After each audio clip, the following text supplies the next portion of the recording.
How Ukraine has ended the era of Russian in the Baltic states.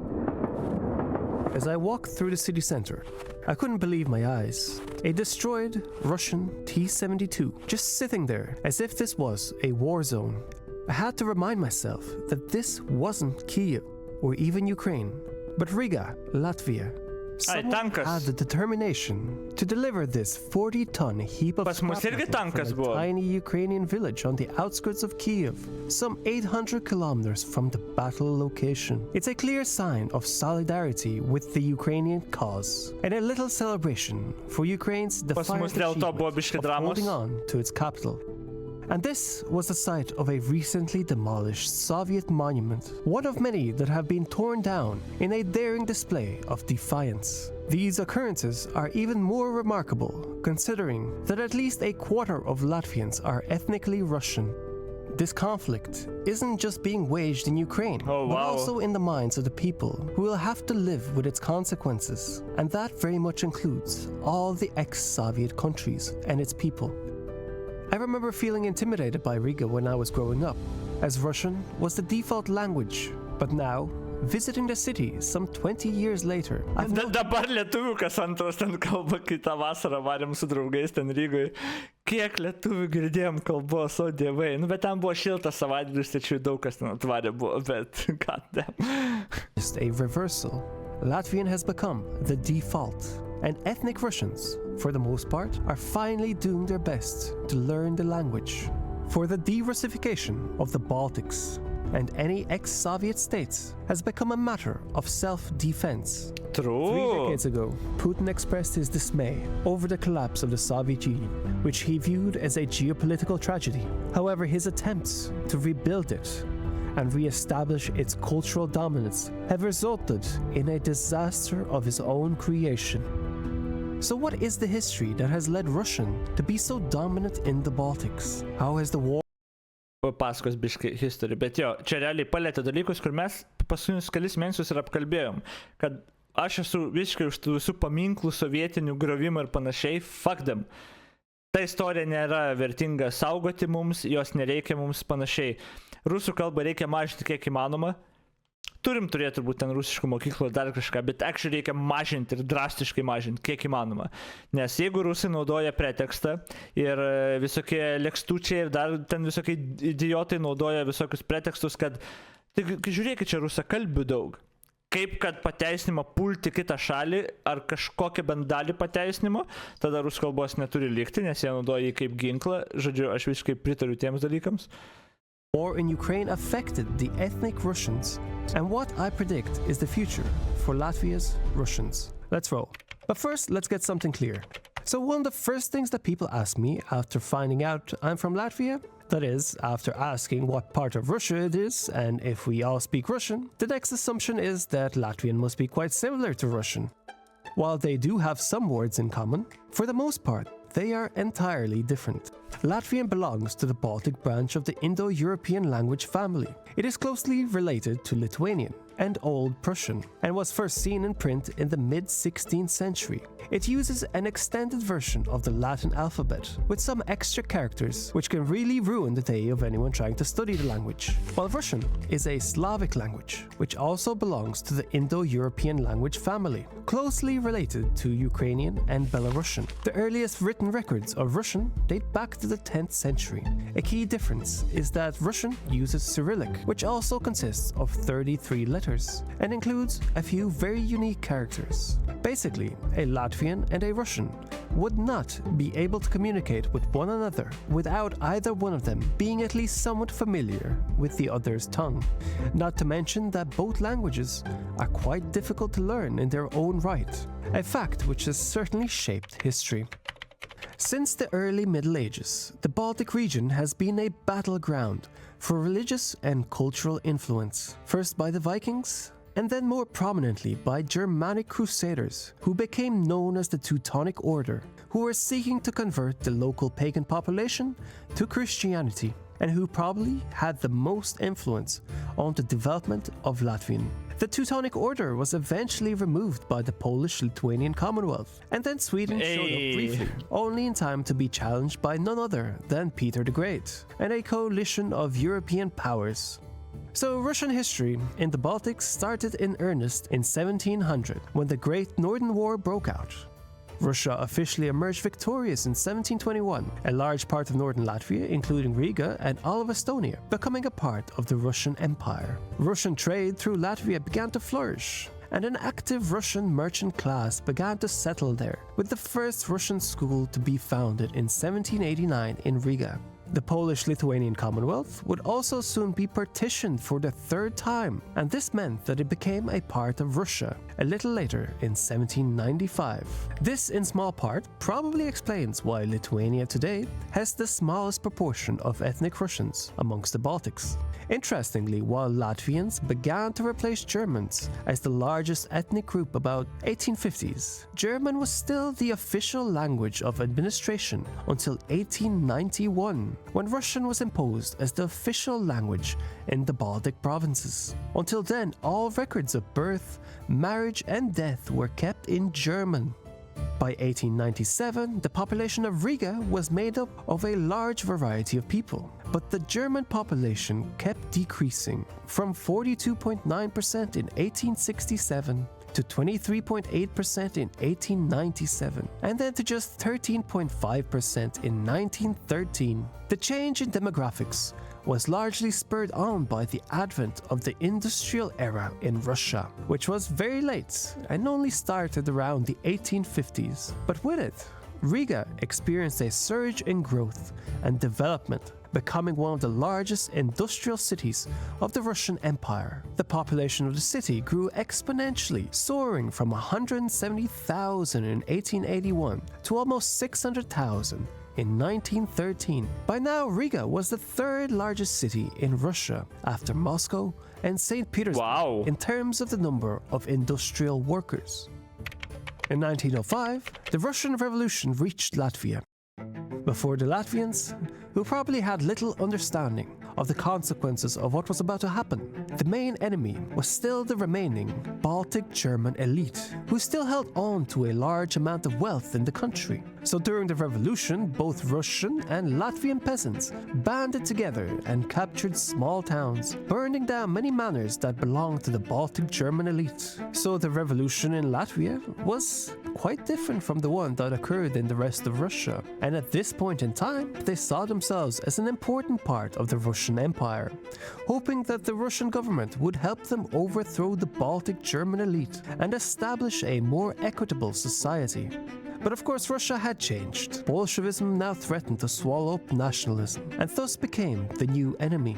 A new, more ethnic, strident nationalism emerged, with the goal of dropping both German and Russian influences.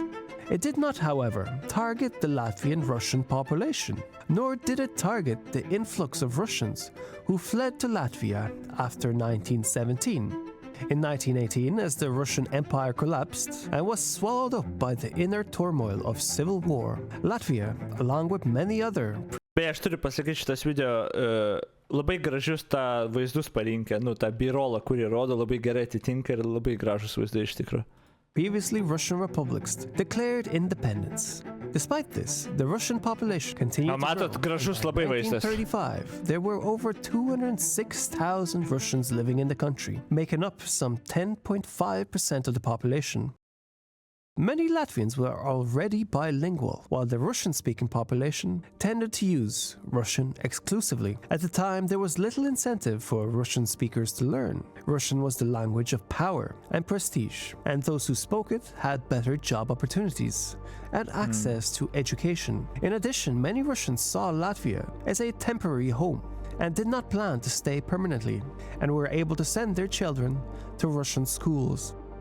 In 1939, the Soviet Union and Nazi Germany signed the infamous Molotov-Ribbentrop Pact, which included a secret protocol dividing Eastern Europe. Latvia, along with Estonia and Lithuania, fell into the Soviet sphere of influence. The Soviet Union demanded that these countries allow Soviet military bases on their territory, which they of course refused. So in June 1940, the Soviet forces invaded the Baltics and annexed them. The occupation was brutal, with mass arrests, executions, thousands were deported to Siberia, never to be seen again. Soon after that, however, Nazi Germany invaded and took control. Quite a few perceived them as liberators. The Second World War overall was a very confusing time in the Baltics, both for the people and historians alike. As a child, whenever my school teachers spoke of this time, I just remember her emphasizing the words, brother killing brother. And only now, bit by bit, I can begin to imagine why this happened. The psyche of the Baltic nations has been traumatically altered by this period, and this may partially be why we aren't the most trusting of people. Later, of course, the Soviet Union liberated us again, or whatever, at the very least. Daug kas tinka iš tikro, čia aišku, Baltijos šalis tiek kažkiek dalinas istoriją, čia kalbu iš Latvijos perspektyvos, bet Lietuvai jo iki dabar dar tą naudoja kaip pateisinimą, kaip priežastį. Aš žinau, kiek, kad brolis broliui, bet tas nepasitikėjimas kaimynais ir panašiai, aš girdėjau tas istorijas, kad čia, tas komunizmo santvarka, kur skųsdavo, ten pasakysiu kažką prieš valdžią, dar kažką kitą dieną prisistatys kažkas, o tu buvai su kuo, su draugai, žinai, su kaimynai savo. Ir tas toksai nepasitikėjimas tipo atėjo visiškai, kur, aišku, ir viską vagikas neprikalta, nes, kodėlgi ne, nes daugiau niekur neturėsi. Ir tada jo, toks nepasitikėjimas, kad tu niekur niekada negali nieko sakyti, netgi prie savo tipo kaimynų ir draugų, kur ten žodžiu. Damn. Kokiam geram laikė dabar gyvenam, tipo, kad ir kiek grėstų dabar dalykų, tarkim, ar panašiai, ar jie tikrai čia grės, irgi kitas klausimas, mes gan saugus dabar esame, man atrodo, bet kaip mes dabar palyginti gerai gyvenam, negu kad, ten netgi prieš 60 metų gyveno žmonės. There was finally some semblance of peace, at the cost of forced Sovietization. As a result, according to the 1989 Soviet census, ethnic Russians made up about 30. Beje, dar papasakos tada, netaip senai skaičiau apie tą Litrailą, kaip tas?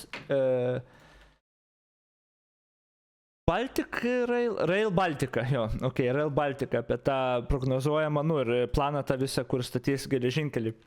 Kaip aš ten paskaičiau, kad geležinkelis eina, ir dabar, bet jisai nuo sovietų palikimas realiai. Jis kitokių matmenų negu europietiškas. Tai realiai sujungdami ten Taliną, Rygą, Vilnių, ten, man atrodo, ar Panevėžį, ar kažkur dar ten, ar pro Kauną, pro kelis ten miestus, žinai, bet išilgai per visas Baltijos šalis į Europą. Realiai kainuos pinigų ir ten per ateinančius 10 metų, man atrodo, pastatys, jau dabar ten stato paruošimus darbus, viską daro, ten derina galutinius dalykus, bet realiai amazing projektas. Ir jisai skirtas realiai, kad dar labiau tas Baltijos šalis įjungti bendrą tinklą, tą tokį į Europą, žinai, su to geležinkeliu dar irgi. Kas ne tik, kad aišku, duos mums ten keletą kartų dienoj tiesiog sėsti į traukinį ir varyti, man atrodo, ten netgi ne tik per Baltijos šalis, dar toliau jūs ten važiuosi kažkur ten. Bet galvoju, karui esant, tarkim, dar bus ir kaip logistinis, žinai, tinklas. Iki Amsterdamo kažkur ten kažkur iki vakarų labiau, tipo. Bet man tai traukiniai patinka ir aš nesulaukiu, kol actually galės tiesiog tokį road tripą padaryti, tiesiog per visas Baltijos šalis su traukiniu ten pasiplanuoti, nes tikėkime, mes da gyvensim. Bet tas projektas atrodo labai nuostabiai ir ten, aišku, paskaičiavo ten, kad jis labai greit ir atsipirks iš esmės, nes masyvius kiekius ir galės gabenti ir daiktų, dalykų, kaip prekybos tinklui, nes dabar ten, negali, nes davažiuoja kažkokios ten vietos ir tada seni kitokie, geležinkelį reikia arba perkelti, arba į kitą transportą perkelti, žodžiu, tai čia tas projektas yra vėlgi labai nuostabus ir kad jis suderinti, nes savo iš tikrųjų buvo reikalai buvo normaliai, ten turėjo įvertinti, pro kur praeiti ir dabar, kiek žinau, ten stato viedukus, ten kur turėjęs tos tiltus, arba ten gyvūnų praėjimus, kad kai bus tiltas, negalėtų gyvūnai migruoti ten ir praeiti, kaip kad galėdavo anksčiau. Tai dabar visus tuos tipo daro pasiruošimo darbus ir tada jau tiesų patį tą geležinkelį, tipo, aš nežinau, ten atrodo kaip mega masyvus projektas, ten keletą milijardų vertas, bet tipo labai labai greitai atsipirkti turėtų bent jau pagal jų paskaičiavimus ten ir, aišku, paskui dar veiks. Turbūt, aš nežinau, gal ir dėl to statė viedukus, bet tipo jo pasirašymas yra. Ir jau dabar, man atrodo, į Varšuvą galima ten važiuoti, nežinau, čia, man atrodo, dar ne tuo galima, bet lygtais gal ir tuo jau, nežinau, kažkokie ten buvo, o gal dar ir negalima, nežinau tiksliai, bet čia netaip seniai, bet jo, kaip jau čia toks interpas buvo, žiūrim dabar per šitą, grįžti prie šitą. 30% of the population of Estonia, 34% of the population of Latvia, and 9% of the population of Lithuania. The Soviet government encouraged this migration. Ilgai važiuoja, čia dar problema, taip. Offering housing, job opportunities, and other benefits. Nes čia bus gan ir greiti dar tie traukiniai, tai jo. Additionally, many Russian speakers were also brought to fill key positions in the government, industry, and other sectors of the economy. Russian became the prominent language needed for any serious work. This demographic shift had significant political and social implications, particularly as the Baltic states began to push for independence in the 1980s. The large ethnic Russian population in the region became a major source of tension, with some Russians and Russian-speaking minorities resisting the push for independence and asserting their own claims to autonomy within the Baltic states. In August 1991, Here we a go. coup attempt in Moscow by hardline communists failed, leading to the collapse of the Soviet Union. It's the year I was born. My mother would often talk about the simple uncertainty of what would happen. There was a tense standoff between the newly independent nations. The withdrawal of Russian military forces from the Baltic states only really began in 1994 and was completed by 1998. The process was complex and involved negotiations on issues such as the division of military assets and the treatment of Russian-speaking minorities. The last Russian soldier only left Latvia in October 1999. Wow. In 2006, Russians still made up 42.3% of the population in Riga and 53.5% in the second largest city of Daugavpils. For the most part, the countries that the Soviet Union most heavily Russified, Latvia, Estonia, and Ukraine, were quite tolerant towards their Russian speakers, and none were forced to leave.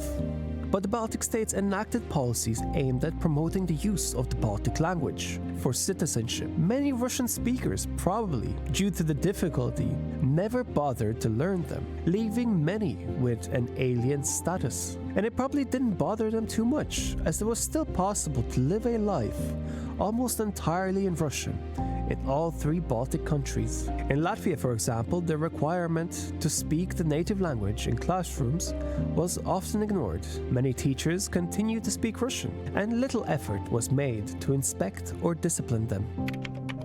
On the 24th of February 2022, Russia invaded and occupied. Beje, ar pas mus pasikeitė tas, ar pas mus dabar griežtino, kas nors žino, domitės? Kaip su rusų kalba dabar pas mus yra Lietuvoje? Tom mokyklom rusiškam ir panašiai, ten kažką priėmė ir kažką daro dėl to, ar griežtina kažką, ar svarsto apie tai, aš nelabai žinau. Parts of Ukraine. Nes aš pasakyčiau, kad reikia. Tikrai reikia, labas Parkanai. In a major escalation of the Russo-Ukrainian war, which began in 2014.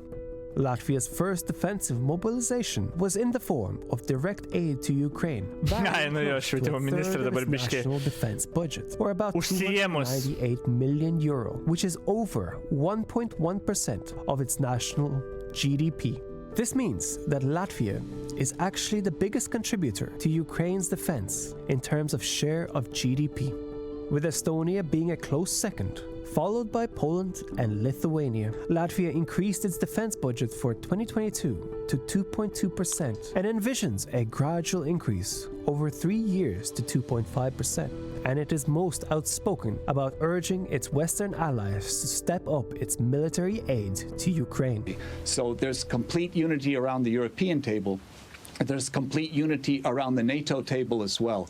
And this is one of the side effects I think Putin never counted on. I think he underestimated. Pas mus, žiūrėjau, Stapino toj Romanovs, kur kalbėjo, tai ten sakė, man atrodo, pagal GDP, per capita žmonės, man atrodo, daugiausiai tikrai, jų spėjimų bent jau mes pirmaujam pagal tas, mūsų akcijas daromas, kur žmonės, žinai, sumeta. Bet jo valstybė, kiek skiria, reiškia, mes nesam labai ten aukštai.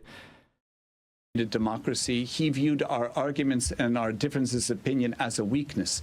But as it turns out that democracies can and must be very strong, especially in the face of imperialistic aggression. And we are coming up to that. And we are responding, I think, in a much harsher manner than Putin ever expected. And we have to persevere. This is our mission right now, is to persevere and essentially not let Putin win this war of aggression. In October last year, the parliamentary elections demonstrated a significant departure from pro-Russian views. For the first time... Gerai, aš turiu adresuoti šitus autistiškus jūsų pasisakymus. Gerai, visų pirma. Pavyzdžiui, jeigu varau į rytus, turkiją ar arabus, tai be rusų kalbos pizdėts. Prancūzai, pavyzdžiui, irgi anglų kažkaip nenori kalbėti. Gerai, man įdomu, kad prancūzai nenori anglų kalbėti. Anglai nenaudoja preteksto, kad žiūrėkit, ten yra daug anglakalbių tam, kad aneksuotų, invadintų arba užpultų kitą šalį. Gerai, visų pirma. Mes pamirštam, dėl ko reikia tą rusų kalbą mažinti. Gerai. Patys lietuviai gyvendami Ispanijoje nenori mokintis ispanų. Gerai. Okay. Ir ispanai gali leisti jiems, whatever. Lietuviai nenaudoja lietuvių kalbos, kad, va, žiūrėkit, pas jūs yra lietuvių kalbių daug, mes ateisim juos išlaisvinti ir liberuoti, jūs gerai nepuolam. Tai čia vėlgi, nepamirškam. Dabar, kai Rusija naudoja tai kaip įrankį aktyvų, kad, va, žiūrėkit, čia rusa kalbių daug, tai ateisime jos gelbėt paskui, todėl mes turime jas mažinti. Dabar, jeigu jūs norite, jūs galite rusų mokintis ir varyti turkai. Niekas nedraudžia jums mokintis kalbą, kaip antrą pasirinkti ir panašiai. Čia kalbam, ar reikia sugriežtinti taisyklės, kad rusai, kurie gyvena Lietuvoje, turėtų tada keistą kalbą. Ir jie galėtų kitą mokinti šalia, gali tada rusų toliau mokintis, bet mokėti ir gali naudoti gimtąją kalbą Lietuvoje, lietuvių kalbą Lietuvoje tai yra. Tai jūs maišot dalykus ir čia Jesus. Ir tada jos, kai jau pasiūlo tuos, kad, tie irgi nenori mokintis. Jūs pamirštat, dėl ko tada reiktų griežtintos, tipo, aš manau, dėl ko reiktų griežtinti tas taisyklės ir kodėl reiktų naikinti rusų kalbą Lietuvoje, nes tai yra grėsmė mums, nes jie jau nori kaip įrankį. Since Latvia regained its independence in 1991, the pro-Russian Harmony Center failed to meet the 5% threshold. Instead, the pro-European New Unity Party gained 3 times more support in Latvia's parliament. Their number of seats increased. Siūlė liktais pas mus siūlė į Lenkų keisti? Ne, aš nežinau. Bet jo, čia yra lavant jaučiu, bet be Lenkokė, svarbu ne rusų. From 8 to 24. At the same time, Latvia registered over 40,000 Ukrainian refugees since February, providing a massive amount of aid for the dislocated people. They also passed a new law limiting non-permanent residence permits for Russian and Belarusian citizens. But the most controversial of all decisions was made on Thursday, 29th of September. According to it, all schools and kindergartens in the entire country must only teach in the official language within the next 3 years. Okay. Transition will be carried out. Čia gan griežta ir aš visiškai pritariu. Ir aš nežinau, ką Lietuvoje mes darom, bet aš tikėčiausi kažko labai panašaus, kad darželiuose dar kažkur gimtąją kalbą turi mokyti. Tu esi rusas, nesvarbu, tu gyveni Lietuvoje, mokykis kalbą ir viskas. Ir nuo vaikų pradedam ir taip auginam. Kad neliktų tos kalbos arba labai minimaliai liktų tie, kas nori ir panašiai ten kaip antrą ar whatever ten jau dėl tų priežasčių. Bet aš gan griežtai mąstyčiau šitoj vietoj, ypač kai jo tiek daug žmonių netgi ir iš Amerikos netgi ir panašiai girdžiu tos argumentus, kurie ateina. Tai rusakalbiai taigi ir todėl rusai turėjo teisę pult, what the fuck? Anyway, tupiausias argumentas. Prepare the necessary content and introduce it smoothly in Latvian education institutions. Basically, the way I see it, this is the hardest ultimatum possible. If they close down all Russian schools, this will eventually lead to total de-Russification of Latvia within a generation or 2.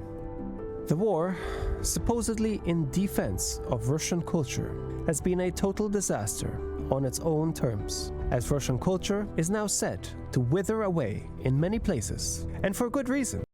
Tai caras teisingai elgėsi darodamas lietuvių kalbą Rusijos imperijoje. Aš tau jau atsakiau į tą, kai tu parašai pas lietuvių gyvendami Ispanijoje nenori mokintis ispanų. Ar tu praklausei, ar lietuvių kalbos nemoki?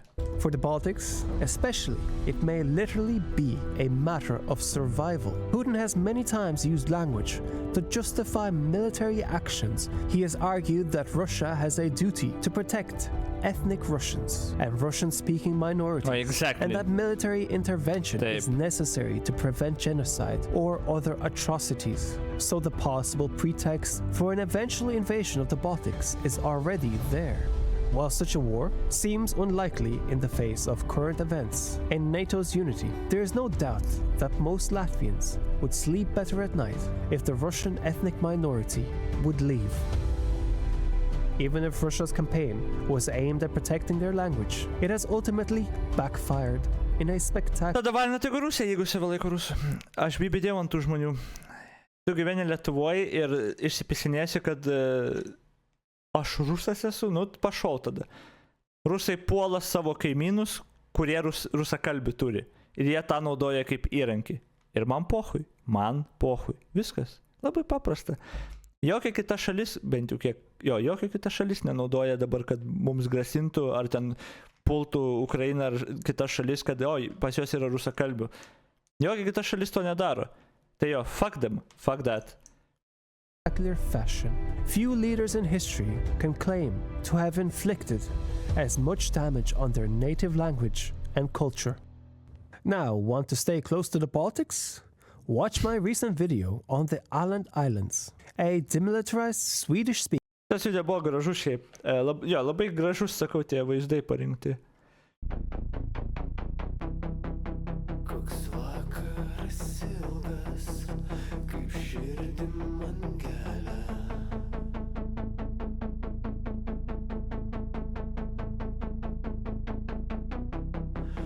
Nuskink man jazmė.